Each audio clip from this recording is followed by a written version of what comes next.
Bonjour, aujourd'hui nous allons passer au chapitre 2, un maire. L'importance, monsieur, n'est-ce rien? Le respect des sots, l'ébahissement des enfants, l'envie des riches, le mépris du sage. Barnave. Heureusement pour la réputation de monsieur de Rênal, comme administrateur, un immense mur de soutènement était nécessaire à la promenade publique qui longe la colline à une centaine de pieds au-dessus du cours du Doubs. Et doit à cette admirable position une des vues les plus pittoresques de France. Mais à chaque printemps, les eaux de pluie sillonnaient la promenade et creusaient des ravins et le rendaient impraticable. Cet inconvénient, senti par tous, mit M. de Rênal dans l'heureuse nécessité d'immortaliser son administration par un mur de 20 pieds de hauteur et de 30 ou 40 toises de long. Le parapet de ce mur pour lequel M. de Rênal a dû faire 3 voyages à Paris, car l'avant-dernier ministre de l'Intérieur s'était déclaré l'ennemi mortel de la promenade de Verrières, le parapet de ce mur s'élève maintenant de 4 pieds au-dessus du sol. Et, comme pour braver tous les ministres présents et passés, on le garnit en ce moment avec des dalles de pierre de taille. Combien de fois, songeant aux balles de Paris abandonnées la veille, et la poitrine appuyée contre ces grands blocs de pierre d'un beau gris tirant sur le bleu, mes regards ont plongé dans la vallée du Doubs. Au-delà, sur la rive gauche serpentent 5 ou 6 vallées au fond, desquelles l'œil distingue fort bien de petits ruisseaux. Après avoir couru de cascade en cascade, on les voit tomber dans le Doubs. Le soleil est fort chaud dans ces montagnes. Lorsqu'il brille d'aplomb, la rêverie du voyageur est abritée sur cette terrasse par de magnifiques platanes. Leur croissance rapide et leur belle verdure tirant sur le bleu, ils la doivent à la terre rapportée, que monsieur le maire a fait placer derrière son immense mur de soutènement. Car malgré l'opposition du conseil municipal, il a élargi la promenade de plus de 6 pieds, quoiqu'il soit ultra et moins libéral, je l'en loue. C'est pourquoi, dans son opinion et dans celle de M. Valnon, l'heureux directeur du dépôt de mendicité de Verrières, cette terrasse peut soutenir la comparaison avec celle de Saint-Germain-en-Laye. Je ne trouve, quant à moi, qu'une chose à reprendre au cours de la fidélité. On lit ce nom officiel en 15 ou 20 endroits sur des plaques de marbre qui ont valu une croix de plus à M. de Rênal. Ce que je reprocherai au cours de la fidélité, c'est la manière barbare dont l'autorité fait tailler et tondre jusqu'au vif ces vigoureux platanes. Au lieu de ressembler, par les têtes basses, rondes et aplaties, à la plus vulgaire des plantes potagères, il ne demanderait pas mieux que d'avoir ces formes magnifiques qu'on leur voit en Angleterre. Mais la volonté de monsieur le maire est despotique, et 2 fois par an, tous les arbres appartenant à la commune sont impitoyablement amputés. Les libéraux de l'endroit prétendent, mais ils exagèrent, que la main du jardinier officiel est devenue bien plus sévère depuis que monsieur le vicaire, Maslon, a pris l'habitude de s'emparer des produits de la tonte. Ce jeune ecclésiastique fut envoyé de Besançon il y a quelques années pour surveiller l'abbé Chélan et quelques curés des environs. Un vieux chirurgien-major de l'armée d'Italie, retiré à Verrières, et qui, de son vivant, était à la fois, suivant monsieur le maire, jacobin en bonapartiste, osa bien un jour se plaindre à lui de la mutilation périodique de ces beaux arbres. « J'aime l'ombre, » répondit M. de Rênal, avec la nuance de hauteur convenable quand on parle à un chirurgien, membre de la Légion d'honneur. « J'aime l'ombre, je fais tailler mes arbres pour donner de l'ombre, et je ne conçois pas qu'un arbre soit fait pour autre chose quand, toutefois, comme l'eût-il noyé, il ne rapporte pas de revenus. » Voilà le grand mot qui décide de tout à Verrières. Rapporter du revenu. À lui seul, et représente la pensée habituelle de plus des 3/4 des habitants. Rapporter du revenu est la raison qui décide de tout dans cette petite ville qui vous semblait si jolie. L'étranger qui arrive, séduit par la beauté des fraîches et profondes vallées qui l'entourent, s'imagine d'abord que ses habitants sont sensibles au beau. Ils ne parlent que trop souvent de la beauté de leur pays. On ne peut pas nier qu'ils n'en fassent grand cas, mais c'est parce qu'elle attire quelques étrangers dont l'argent enrichit les aubergistes, ce qui, par le mécanisme de l'octroi, rapporte du revenu à la ville. C'était par un beau jour d'automne que M. de Rênal se promenait sur le cours de la Fidélité, donnant le bras à sa femme. Tout en écoutant son mari qui parlait d'un air grave, l'œil de Madame de Rênal suivait avec inquiétude les mouvements de 3 petits garçons. L'aîné, qui pouvait avoir 11 ans, s'approchait trop souvent du parapet et faisait mine d'y monter. Une voix douce prononçait alors le nom d'Adolphe, et l'enfant renonçait à son projet ambitieux. Madame de Rênal paraissait une femme de 30 ans, mais encore assez jolie. Il pourrait bien s'en repentir, ce beau monsieur de Paris, disait monsieur de Rênal d'un air offensé. Il a joue plus pâle encore qu'à l'ordinaire. Je ne suis pas sans avoir quelques amis au château. Mais quoique je veuille vous parler de la Provence pendant 200 pages, je n'aurai pas la barbarie de vous faire subir la longueur et les ménagements savants d'un dialogue de Provence. Ce beau monsieur de Paris, si odieux au maire de Verrières, n'était autre que monsieur Appert, qui, 2 jours auparavant, avait trouvé le moyen de s'introduire, non seulement dans la prison et le dépôt de mendicité de Verrières, mais aussi dans l'hôpital administré gratuitement par le maire et les principaux propriétaires de l'endroit. Mais, disait timidement madame de Rênal, quel tort peut vous faire ce monsieur de Paris, puisque vous administrez le bien des pauvres avec la plus scrupuleuse probité. Il ne vient que pour déverser le blâme, et ensuite il fera insérer des articles dans les journaux du libéralisme. Vous ne les lisez jamais, mon ami, mais on nous parle de ces articles jacobins. Tout cela nous distrait et nous empêche de faire le bien. Quant à moi, je ne pardonnerai jamais au curé. Chapitre 3. Le bien des pauvres. Un curé, vertueux et sans intrigue, est une providence pour le village. Il faut savoir que le curé de Verrières, vieillard de 80 ans, mais qui devait à l'air vif de ces montagnes une santé et un caractère de fer, avait le droit de visiter à toute heure la prison, l'hôpital et même le dépôt de mendicité. C'était précisément à 6 heures du matin que M. Appert, qui, de Paris, était recommandé au curé, avait eu la sagesse d'arriver dans une petite ville curieuse. Aussitôt il était allé au presbytère. En lisant la lettre que lui écrivait M. le marquis de La Mole, pair de France, et le plus riche propriétaire de la Provence, le curé Chélan resta pensif. « Je suis vieux et aimé ici, se dit-il enfin à mi-voix. Il n'oserait. Se tournant tout de suite vers le monsieur de Paris avec des yeux où, malgré le grand âge, brillait ce feu sacré qui annonce le plaisir de faire une belle action, un peu dangereuse.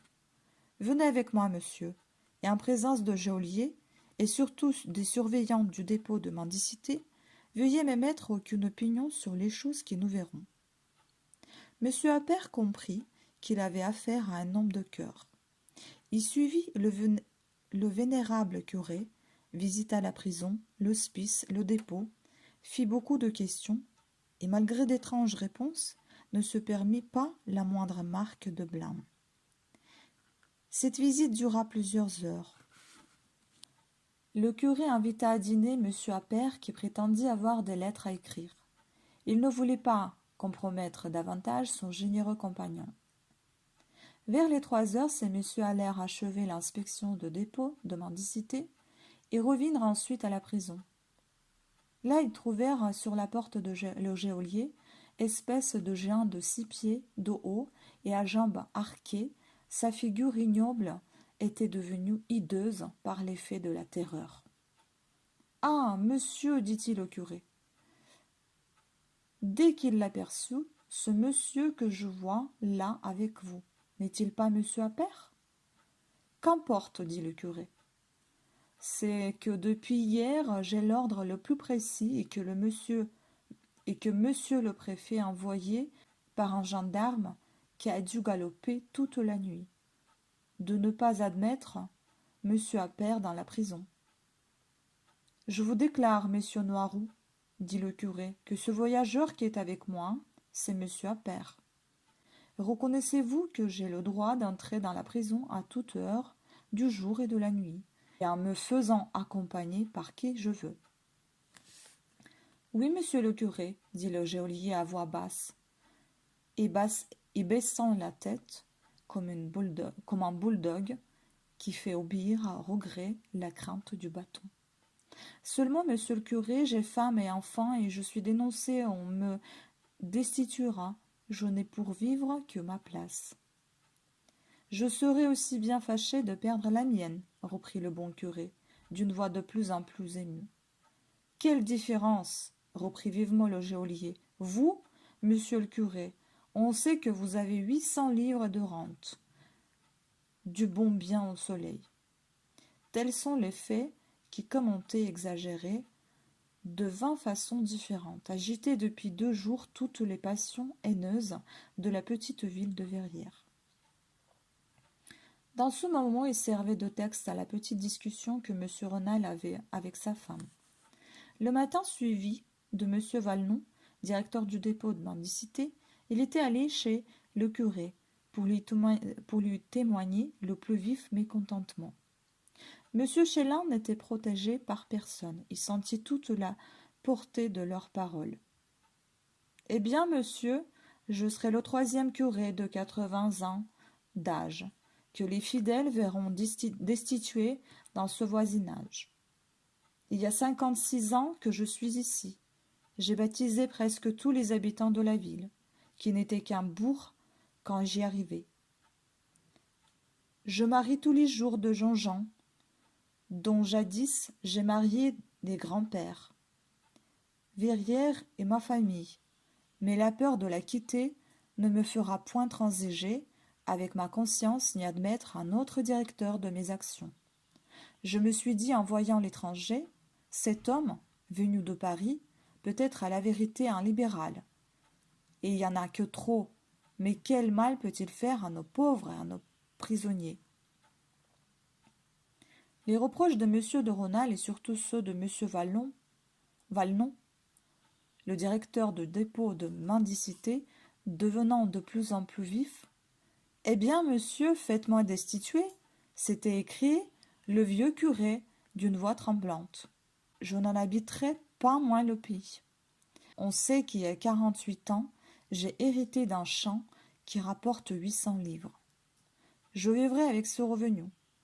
Je ne fais point d'économie illicite dans ma place, moi, monsieur, et c'est peut-être pourquoi je ne suis pas si effrayé quand on parle de me la faire perdre. » Monsieur de Rênal vivait fort bien avec sa femme, mais ne sachant que répondre à cette idée, qui lui répétait timidement, quel mal ce monsieur de Paris peut-il faire aux prisonniers? Et il était sur le point de se fâcher tout à fait, quand elle jeta un cri. Le second de ses fils venait de monter sur le parapet de mur de la terrasse et courait, quoique ce mur fût élevé de plus de 20 pieds sur la vigne qui est de l'autre côté. La crainte d'effrayer son fils et de le faire tomber empêchait madame de Rênal de lui adresser la parole. Enfin, l'enfant, qui riait de sa prouesse, ayant regardé sa mère, vit sa pâleur, sauta sur la promenade et accourut à elle, et fut bien grondé. Ce petit événement changea le cours de la conversation. « Je veux absolument prendre chez moi Sorel, le fils de scieur de Planche, dit M. de Rênal. Il surveillera les enfants, qui commencent à devenir trop diables pour nous. C'est un jeune prêtre, autant vaut bon latiniste, et qui fera faire des progrès aux enfants, car il a un caractère ferme, dit le curé. Je lui donnerai 300 francs et la nourriture. J'avais quelques doutes sur sa moralité, car il était le benjamin de ce vieux chirurgien, membre de la Légion d'honneur, qui, sous prétexte qu'il était leur cousin, était venu se mettre en pension chez les Sorel. Cet homme pouvait fort bien n'être au fond qu'un agent secret des libéraux. Il disait que l'air de nos montagnes faisait du bien à son asthme. Mais c'est ce qui n'est pas prouvé. Il avait fait toutes les campagnes de Bonaparte en Italie. Et même avait, dit-on, signé non pour l'Empire dans les temps. Ce libéral montrait le latin au fils Sorel. Il lui a laissé cette quantité de livres qu'il avait apportés avec lui. Aussi n'aurais-je jamais songé à mettre le fils du charpentier auprès de nos enfants.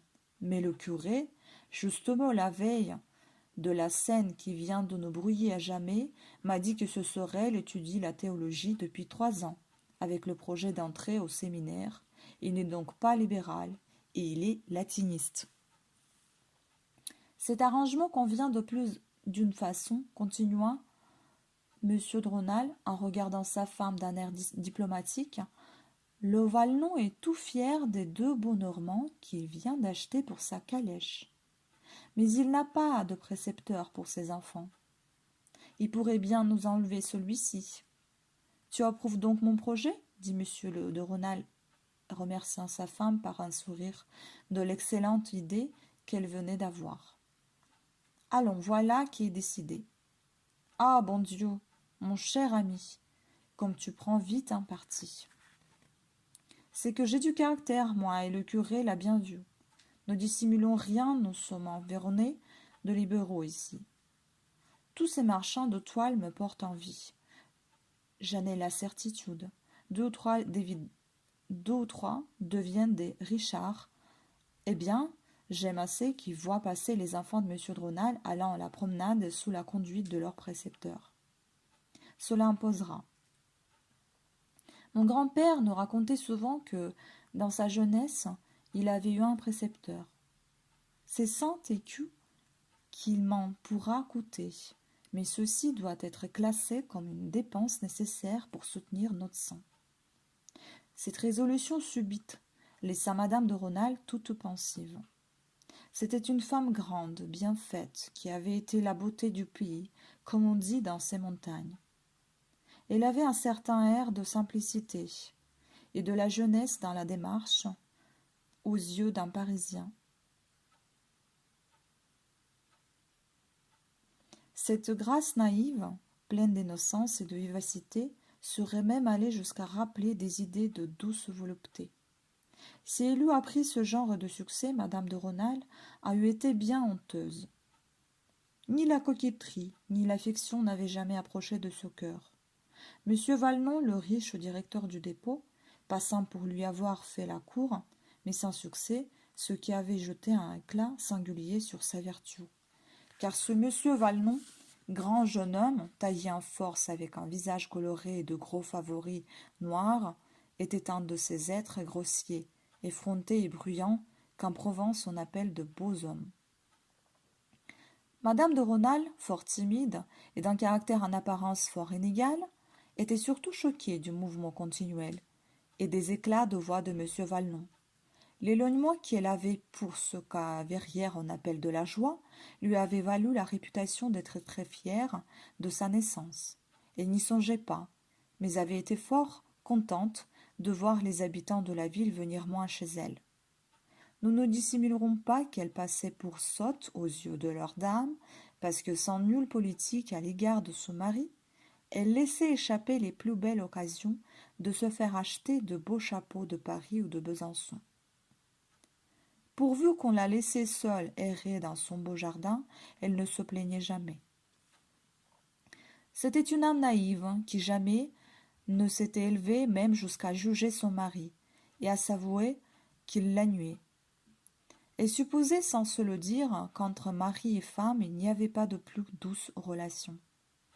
Elle aimait surtout M. de Rênal quand il lui parlait de ses projets sur leurs enfants, dont il destinait l'un à l'épée, le second à la magistrature et le troisième à l'église. En somme, elle trouvait M. de Rênal beaucoup moins ennuyeux que tous les hommes de sa connaissance. Ce jugement conjugal était raisonnable. Le maire de Verrières devait une réputation, l'esprit et surtout de bon ton à une demi-douzaine de plaisanteries dont il avait hérité d'un oncle. Le vieux capitaine de Rênal servait avant la Révolution dans le régiment d'infanterie de monsieur le duc d'Orléans. Et quand il allait à Paris, était admis dans les salons du prince. Il avait vu madame de Montesson, la fameuse madame de Genlis, monsieur Ducret, l'inventeur du palais royal. Ces personnages ne réapparaissaient que trop souvent dans les anecdotes de monsieur de Rênal. Mais peu à peu, ce souvenir de choses aussi délicates à raconter était devenu un travail pour lui, et depuis quelque temps, il ne répétait que dans les grandes occasions ces anecdotes relatives à la maison d'Orléans. Comme il était d'ailleurs fort poli, excepté lorsqu'on parlait d'argent, il passait, avec raison, pour le personnage le plus aristocratique de Verrières. Chapitre 4. Un père, un fils. Et Sarah mea culpa, c'est cosier. Machiavel. Ma femme a réellement beaucoup de tête, se disait. Le lendemain à 6 heures du matin, le maire de Verrières, en descendant à la scie du père Sorel. Quoique je lui ai dit, pour conserver la supériorité qui m'appartient, je n'avais pas songé que si je ne prends pas ce petit abbé Sorel, qui dit-on sait le latin comme un ange, le directeur du dépôt, cette âme sans repos, pourrait bien avoir la même idée que moi et me l'enlever. Avec quel ton de suffisance il parlerait du précepteur de ses enfants? Ce précepteur, une fois à moi, portera-t-il la soutane? Monsieur de Rênal était absorbé dans ce doute lorsqu'il vit de loin un paysan, homme de près de 6 pieds, qui, les petits jours, semblait fort occupé à mesurer des pièces de bois déposées le long de Doubs, sur le chemin de halage. Le paysan n'eut pas l'air fort satisfait de voir approcher monsieur le maire, car ces pièces de bois obstruaient le chemin et étaient déposées là en contravention. Le père Sorel, car c'était lui, fut très surpris et encore plus content de la singulière proposition que monsieur de Rênal lui faisait pour son fils Julien.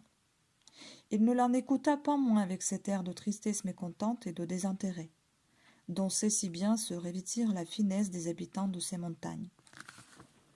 Esclave du temps de la domination espagnole, il conserve encore ce trait de la physionomie du félin de l'Égypte. La réponse du Sorel ne fut d'abord que la longue récitation de toutes les formules de respect qu'il savait par cœur.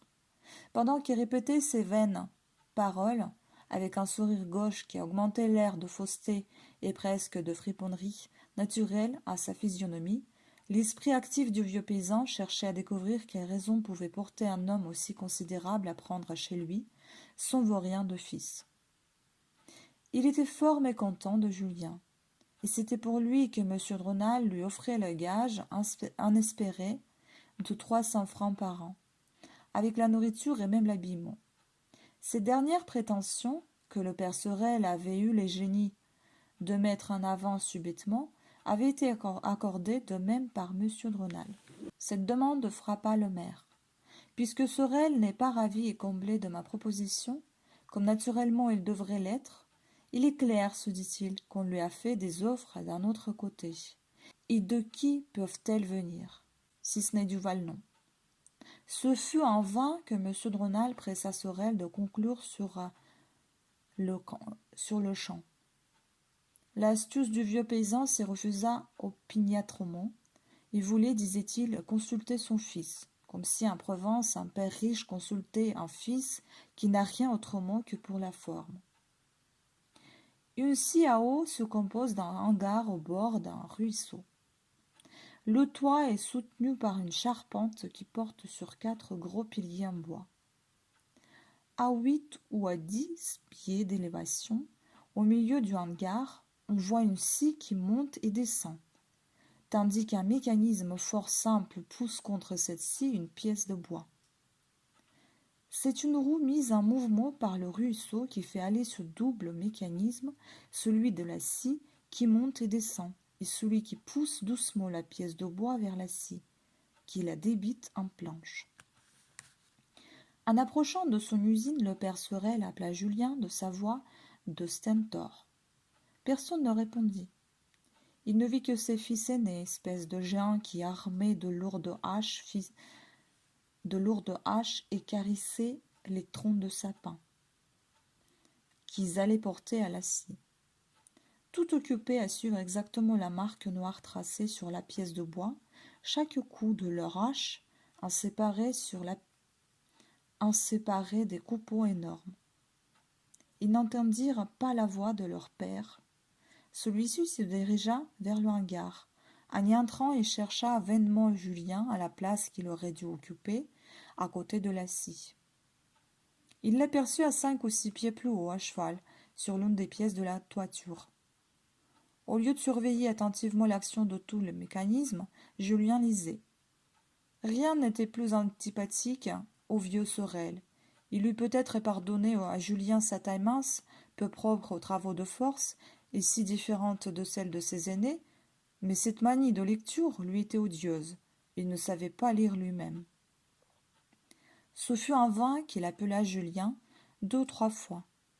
L'attention que le jeune homme donnait à son livre, bien plus que le bruit de la scie, l'empêcha d'entendre la terrible voix de son père.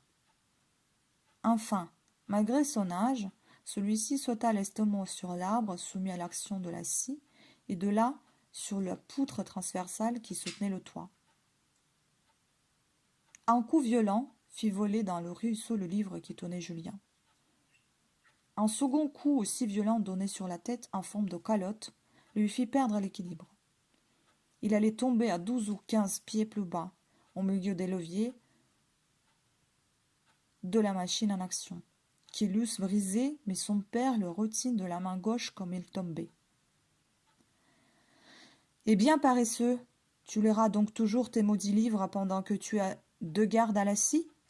Lis-les le soir, quand tu vas perdre ton temps chez le curé à la bonne heure. » Julien, quoiqu'étourdi par la force du coup et tout sanglant, se rapprocha de son poste officiel à côté de la scie.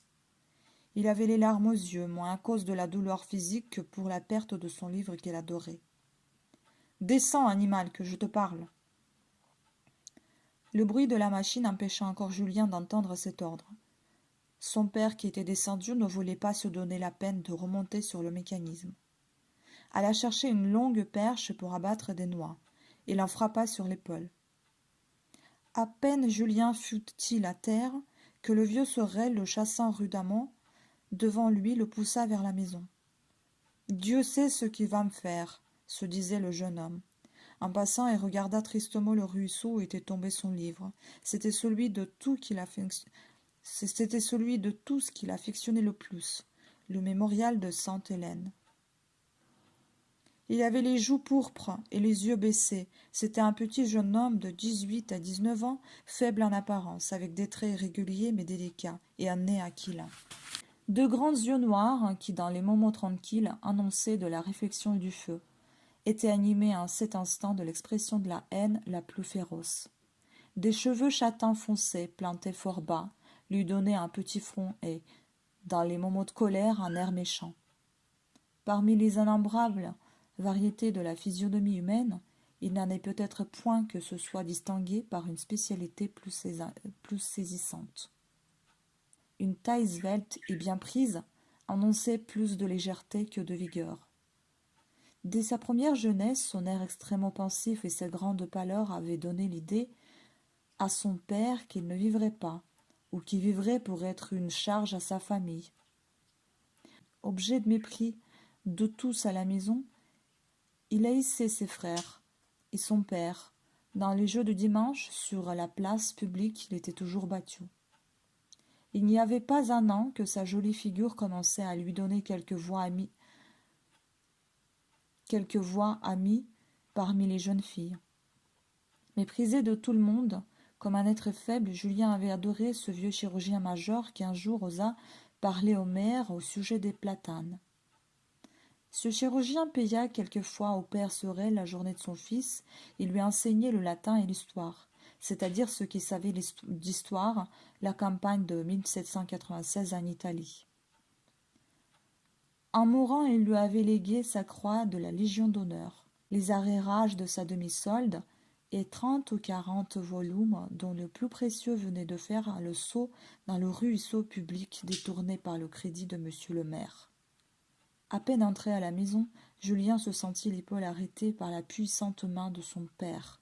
Il tremblait, s'attendant à quelque coup. « Réponds-moi sans mentir, lui cria aux oreilles la voix dure du vieux paysan, tandis que sa main le retournait comme la main d'un enfant retourne un soldat de plomb. Les grands yeux noirs et remplis de larmes de Julien se trouvèrent en face des petits yeux gris et méchants du vieux charpentier qui avait l'air de vouloir lire jusqu'au fond de son âme. C'est fini pour aujourd'hui, je vous remercie beaucoup pour votre attention. On lira le chapitre 5 à la prochaine lecture. Bonne journée à tous.